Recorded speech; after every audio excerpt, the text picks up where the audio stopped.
Well, hello there.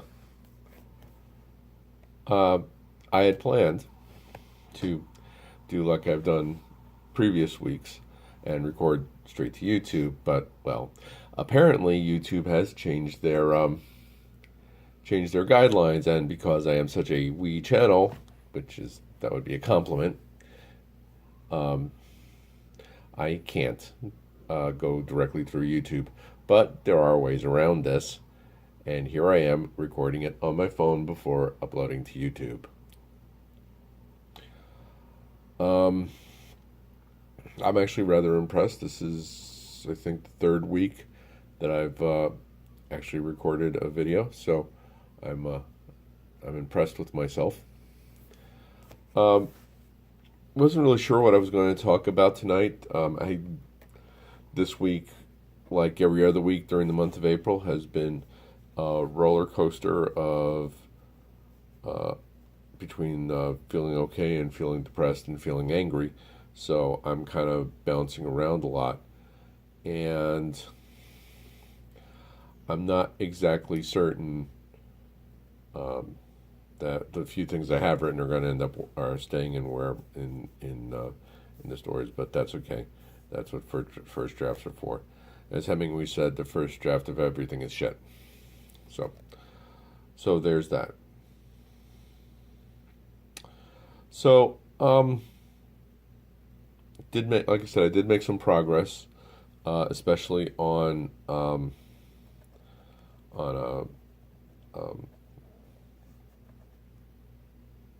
my soul to keep. You know, senior moment there. My soul to keep. Um, I'm starting to move towards the end of the story and its climax. Excuse me. And I kind of like where it's going. It's going to need some work. Some things need to be fleshed out um, before it ever gets to being where it should be. But that is something I can address right now. What I like to do is if I get stuck on a scene. Let's say I have a scene in the office. I know who's in the office. I know what's being discussed in the office, but I can't get a handle on the way the office is laid out or designed, and that's got me a little confused. And I keep going round and round in circles trying to figure out, okay, what does everything look like? Finally, I come to the decision that I'm just going to hand wave it for now and move on. So I'll put an asterisk in the handwritten copy, and then when I type it up, I'll make that asterisk red. This way, I know as I go through it in editing, I know that has to be fleshed out. And because if it's a choice of a obsessing over the decor of an office or telling the story, I'm going to opt for telling the story every time. I'm seeing the reflection in my glasses. There's got to be a way around this, but okay, I'll figure that out later. Um, so what I thought I'd talk about tonight is actually the second book that I published, Campfire Stories. Sorry if it's kind of trying not to get the reflection of the light on it, and I'm sorry it's backwards. Um, Campfire Stories is a collection of stories. I had, let's see, eight, nine. I had 11, 12, 13, about 13 completed stories in just individual short-ish and not quite so short-ish stories that I had been trying to get published over the course of years, and everybody kept saying, "Yeah, it's good, but not for us." So, two of the stories uh, With Eyes Open and its unintentional sequel, uh, Voice in the Darkness, I put together into the very first book that I published, With Eyes Open. A couple of other stories, A God to Dance With, for example, went into a bright Symmetry. We'll be talking about that in a later video. A couple of other stories, Wanderer, for example, is now its own standalone work after having been rewritten so many times. It's not even particularly funny, but whatever. So, the remaining stories, I decided to put together into one collection titled Campfire Stories. Now, these stories are arranged in the book. They're arranged in the order they take place in my fictional history, not the order in which I wrote them. Because as I've said before, all my stories take place in the same historic fictional universe, with a shared past, present, and future, and so it's easy to place where things go. And my fictional universe starts, 13.8 billion years plus one day in the past, and it extends to right now about 7970, excuse me. Actually, that story is still being written. So 7968, I think. I forget the exact date of Brianna and the three, but that's not important right now. And these are a bunch of shorter stories. There's no theme or anything that connects the stories. Each one is individual. You can read them in any order. They're not connected or anything. But they were all stories that I liked, stories that I of course put all my effort into, and one of them was supposed to have been the start, or at least be part of, a series of stories, but unfortunately that it fell through. But I kept the story, fit it into the universe. So, the stories themselves. The first one's called The End of Seconds. Now, I was raised Catholic growing up. Went to church every Sunday. When I was a kid, I wanted to be an altar boy, and that's it's part of me. I'm more agnostic now than any kind of devout believer, but it's still there in my mind. And one of the questions, even when I was a kid, that I always used to wonder about was, where did God come from? Because if you look at the Bible, you open up the Bible, and there it is, Book of Genesis, chapter 1, verse 1, and God said, "Let there be light." And you're sitting there, and I found myself thinking, wait a minute. God just created all of existence. So where exactly was God when he created all of existence? And where did God come from? And the answer you get mostly is, we don't ask that question. As opposed to the answer you get from science when you ask, well, what came before the Big Bang? The answer is generally along the lines of, we don't know. We're still trying to figure that out. So The End of Seconds is about I summarize it as the end of one universe, the start of the next, and answers that annoying question, so where did God come from? In the universe previous to this one, there's a group of time travelers who travel back who send one representative back to witness the birth of their universe, and things go horribly, horribly wrong. Now, I'll admit, I hand wave what happens. Spoilers, their universe is destroyed. but there is one survivor, the observer who went back. Now, I know if I ever attain any measure of renown, somebody's going to sit back and say, "Oh, you made that one person who eventually went on to become God a woman. You did that on purpose, right?" Yeah, mostly because I thought it would annoy some people. Most of my characters are female. Sorry.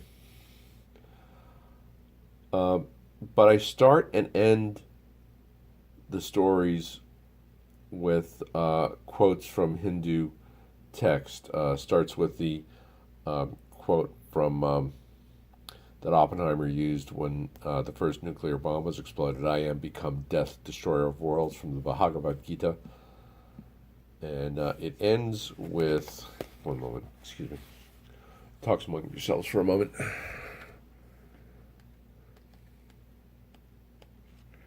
I want to get to the actual quote.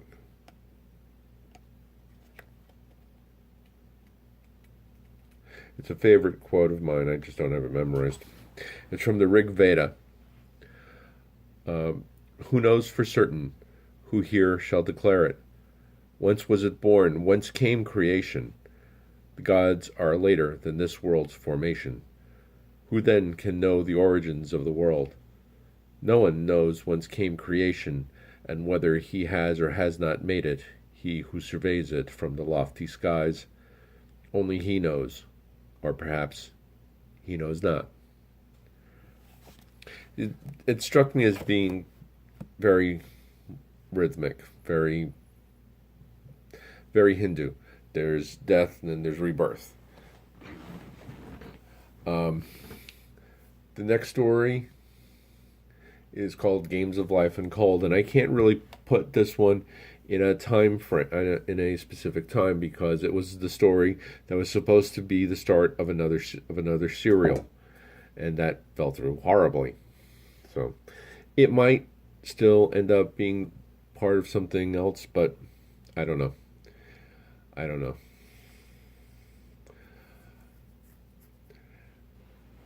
It basically concerns a group of genetically engineered people uh, exploring a planet, encountering another race. Now, that race, which refer to themselves as Skadikians, uh, consider themselves to be the uh, pinnacle of creation, the greatest thing ever created by the universe. All other races tend to be um, looked down upon, thought of as nothing more than animals. And it turns out to be a bit of a race for survival. And there's a little bit of horror in there. What they do to one of the characters is really not nice. And then we step ahead to If You Listen Softly, and now we're coming into close to the present day. If You Listen Softly takes place in 2005, and makes me. I was thinking, what if the universe actually watched out for us, watched out for the people in the universe? And my battery's getting kind of low. Excuse me, one moment. There we go. Okay. Hopefully, we're not using energy faster than the hookup to the computer can chug it in. So, let's see. Where were we? Oh yeah, I was thinking with If You Listen Softly, that what if the universe or Earth in and of itself had its own kind of life force that was watching out for the people who walked the surface and kind of tried to maintain balance. Starts off with a guy who wakes up, who went to bed one night and went to bed alone. His wife died some years earlier in a car wreck, and then wakes up the next morning and there's someone in bed with him. He's not seeing anybody, and he was alone when he went to bed. And building that person into his life and him reacting to the fact that he's the only one who doesn't know who she is. Everybody else knows who she is except him. And I kind of like the way it kind of came out. I kind of was going for a Twilight Zone kind of feel with this story, and I like the way it turned out. I really do. The next one is called All My Yesterdays Remembered. It's a little biographical because it does draw on a bit on my upbringing up back home on Long Island in New York. I never had a lifelong friend like Lisa, but and it's basically the story of a guy looking back on his life and realizing that his best friend, his childhood friend, the best friend he's ever had, next to his wife, is more than he ever thought she was. Chronologically speaking, this is the first introduction of the Immortals into the universe. I don't mention anybody. I do tangentially mention other characters, or they do come up in conversation, though I don't mention their true natures. It's another one of those Twilight Zone episodes where the main character suddenly finds out at the end that the world is not exactly what he thought it was. Third, and this is the last of the Twilight Zone episodes, as I like to call them, is called Symmetry.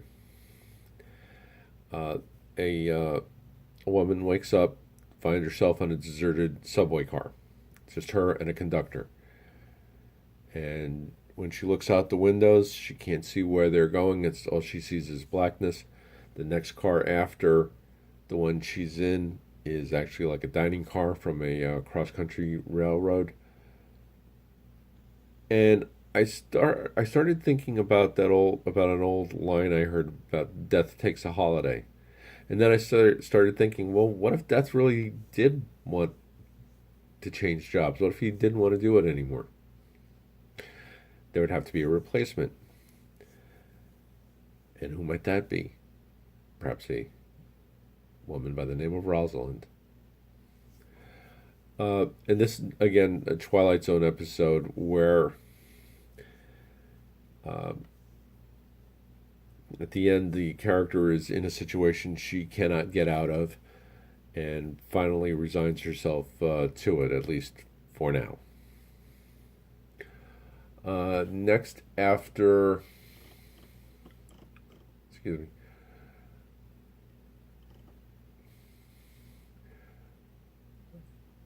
I'm reading this. I'm using the time. I'm looking at this off of the timeline on my website.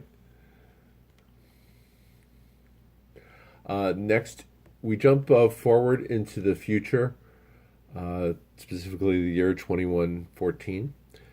And a story called Signpost. Humanity has started spreading out into the galaxy, and they've come across these solids. If you know anything about the Pythagorean solids, if you take geometric forms, like if you take 6 squares, put them together, edge on, you have a cube. 4 triangles is a tetrahedron. And what was found as humanity spread out is that there's one of these, that they find each one of these Pythagorean solids. There's, I think, a dozen of them. There's 12 of the actual Pythagorean solids, and then they find a sphere. And that's where the story is about. They find the ship that my characters are on finds this giant sphere hovering over the surface of a barren planet. And I don't know where I heard this, but I remember hearing a line somewhere: "We speak every 1,000 years, but no one is ever here to listen." And I started thinking, what happened to the very first race that evolved intelligence billions of years ago? What happened to them? What did they evolve into? So they evolved, and I showed them evolving beyond physicality. There's a almost a dream sequence that shows progression um, of technology to the point where they don't even use technology; they're just thinking about it. You know, kind of like using the force to move giant blocks. And it's a bit philosophical, and you sit, and the main character starts wondering, what are we going to be like in that same amount of time? Another interesting little story that I hope would leave the reader thinking a little bit. Next one is called. We jump farther ahead into 2189 and the era of my EarthGov security stories, and this is a little story called Last Light. Last Light was originally going to be part of On a Cold Wind, and serve as an introduction to Carly and her her world. But I decided it really didn't fit in with the rest of On a Cold Wind. So first, I wrote an expanded piece around it to try and make it fit in a little bit more, but it wasn't working. So I just grabbed the story itself, trimmed it down a little bit, and just presented it on its own. Uh, it's basically a story of a hostage crisis. Carly, Carl Anadrastia, Special Agent Carl Anadrastia, was heading out to lunch with fellow agent, Special Agent uh, Alexandra Sinclair, uh, and they first get caught up in a bank heist, and then Carly gets take she exchanges herself for other hostages, and basically there's really it's a very simple story, and I would have to say of all the stories in this collection, it's probably the one I like the least. I mean, I like it, but I wouldn't put it. You know, it's there. It's good. It's a good little story. And then we jump ahead even farther to a little bit farther into the future to 2196. And the last story in the collection, titled The Shape of the Truth. Now, this was another one that was supposed to be part of a longer work. I had planned on a larger piece of fiction about the main character. Her name, she goes by the name Dari Locke, and she's a shape changer, and it's going to deal with what she has to put up with in that, because there's a lot of prejudice and hatred directed towards her, because a lot of people feel that because they can assume virtually any, mimic any race, uh, they can't be trusted. How do you know that the person standing next to you is actually who he or she appears to be? But it didn't fit with what I had planned for the rest of the story. So I decided, okay, we'll do just like Last Light, and we'll have it on its own. And basically, it's Dari, who is in 2196 they're referred to as contract investigators. She's a private investigator and a bodyguard, and she's hired to find another one of her people who is accused of murder.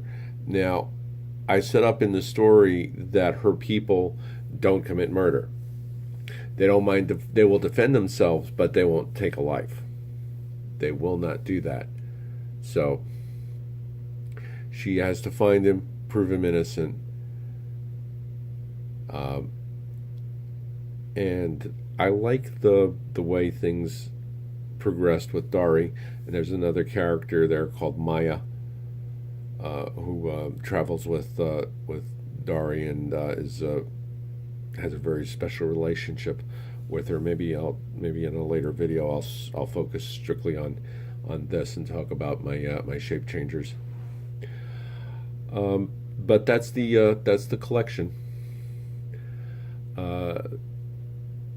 It's again, it's just a collection of stories for people who just want to maybe read a story or two to relax.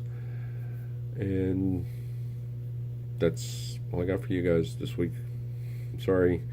Yeah, you have to forgive me. I do these off the top of my head. I tried following scripts and I can't do it. I spend most of my time staring at the screen, trying to read the script. So I kind of prefer going off the top of my head like this.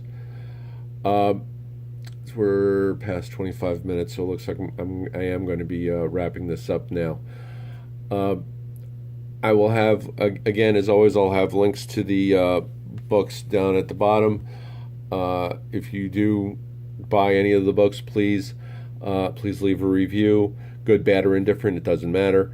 Every review helps.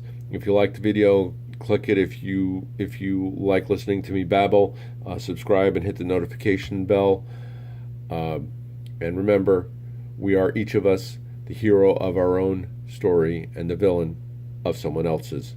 See you next week, guys. Bye.